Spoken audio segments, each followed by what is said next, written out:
วันนี้วันแรก 30 สิงหาคม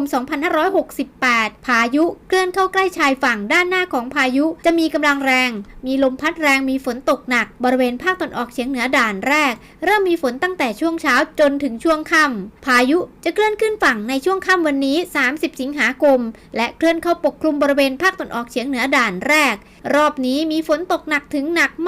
มากกว่าพายุคาจิกิ บริเวณภาคเหนือภาคตะวันออกเฉียงเหนือเตรียมรับมือ